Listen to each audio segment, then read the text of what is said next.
Hello friends, welcome back to the new video. In this video guys, we are going to talk about how to unpair earphones to our Realme phone. Guys, you want to unpair this earphone to your phone, so as you can unpair it. And guys, now let's see how to unpair earphones to our Realme phone. In this video guys, I am going to show you.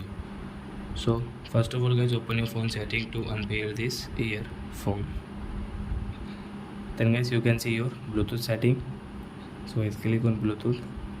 So which earphone guys you have pair in your Realme phone. So as you want to unpair, so right side guys you can see this icon. So I tap here, then guys you can see disconnect and unpair option. So you want to unpair, so guys click on unpair, then guys it will unpair in our Realme phone, and guys we will off it. So I hope friends you have understood how to unpair earphones to your Realme phone. So that's it guys, thanks for watching. Now we will meet on next video with new topic. Before going guys, please go and like my video, subscribe my channel. Bye bye friends.